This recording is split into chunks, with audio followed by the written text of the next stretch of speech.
Hello everyone. So in the last class we have already discussed about the sources of cultural heritage of India, and the sources, the most oldest sources of Indus Valley civilization, and then the Vedic age, then the later Vedic age, and the Ramayana Mahabharata, and the people who came to India in different period of times, and how their culture, their customs, their religious beliefs and practices, their tradition influence the Indian culture, or how they contributed towards the development of the Indian cultural heritage. Okay, so now today I am going to discuss about the religious tolerance of the various religions in India, and about the literature. Okay, about the literature. So see, Indus Valley civilization, or we see during the time of Indus Valley civilization, worshipping various deities or gods and goddesses. Okay, so various worshipping various gods and goddesses, meaning worshipping many gods. Okay, worshipping many gods. So they, in Indus Valley civilization, people worship Pasupati, Shiva, or they worship mother goddess, or they worship nature. Okay, so after that, during the Vedic period, they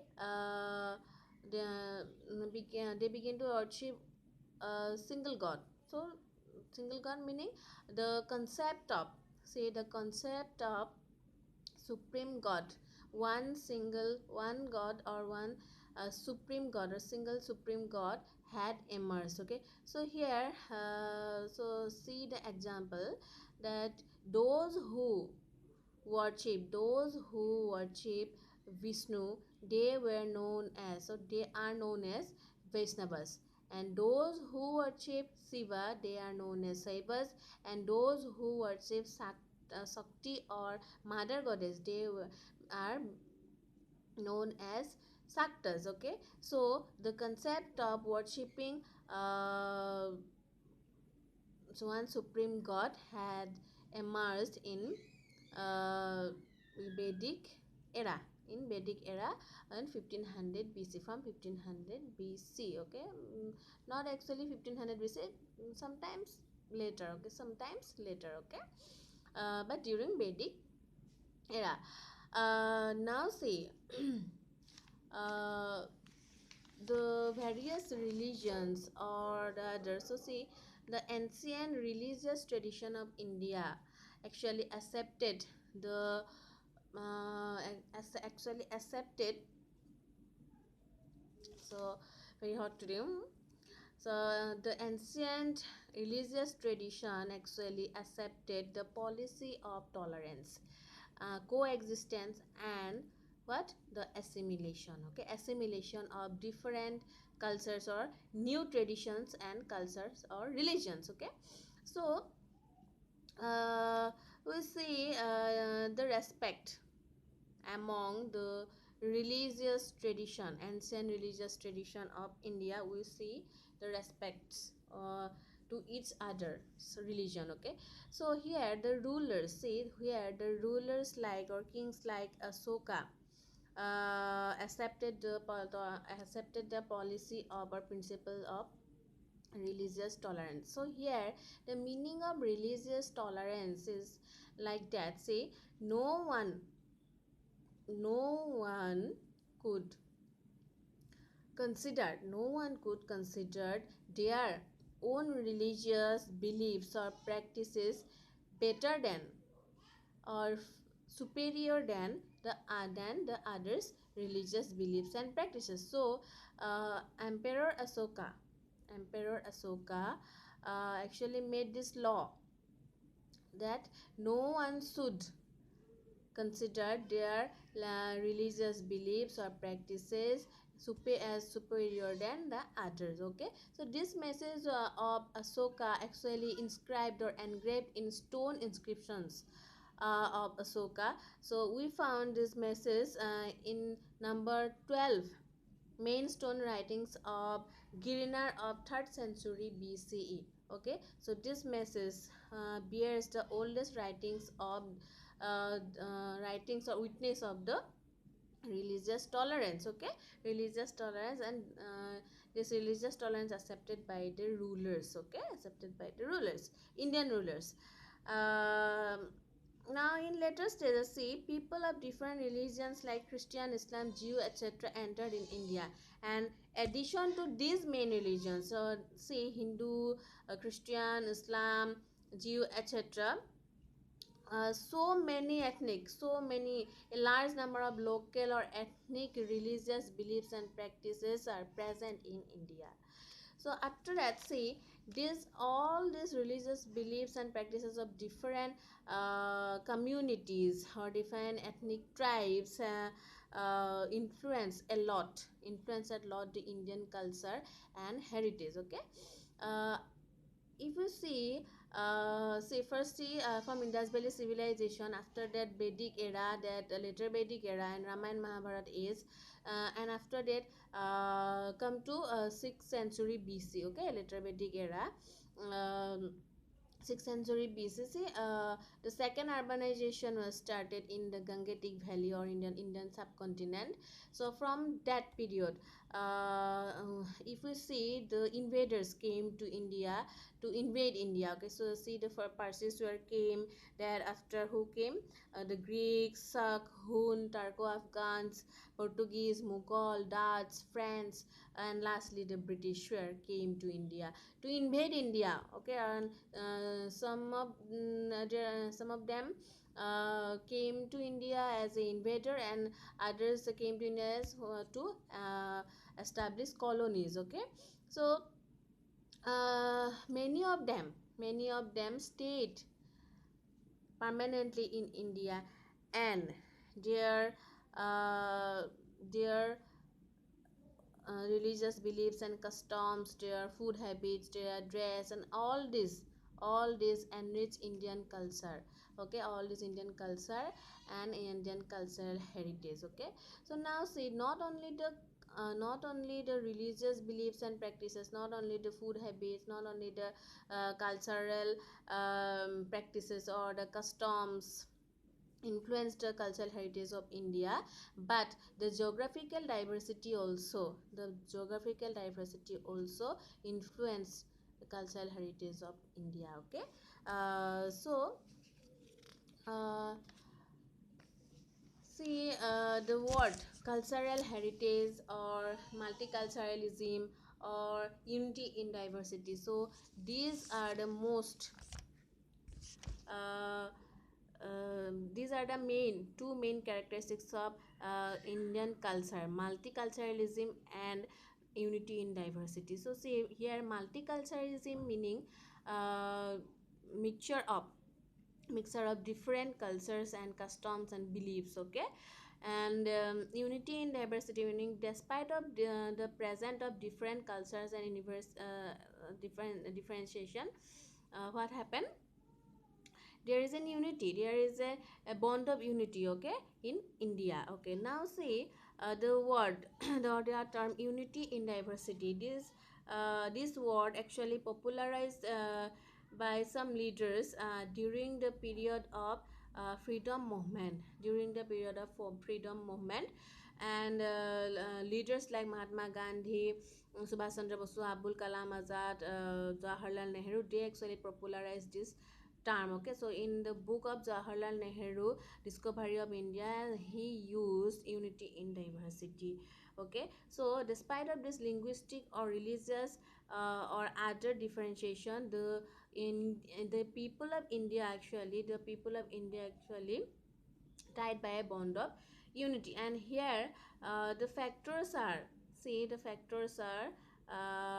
for the example, the rulers like Ashoka actually helped, and the books like, or the or the religious texts like uh, you can say as the Vedas or Puranas, Upanishads, Ramayana, Mahabharata, they actually taught us the power.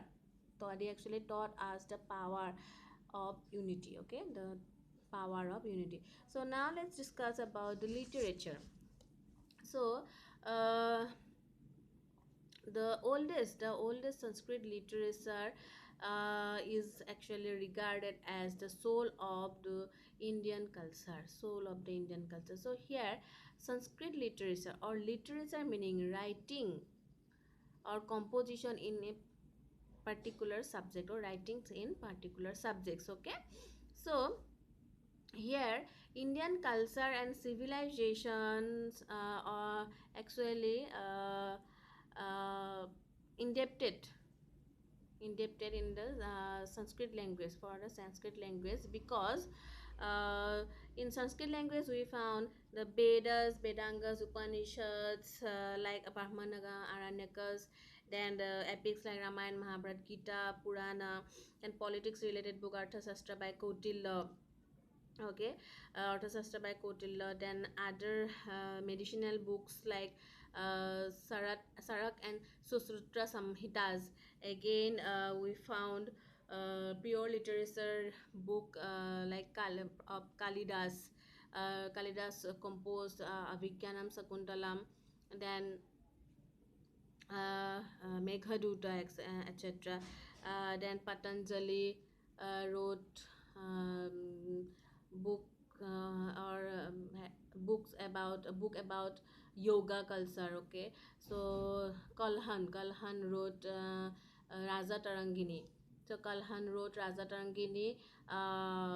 Here Kalhan actually wrote about the natural beauty of Kashmir,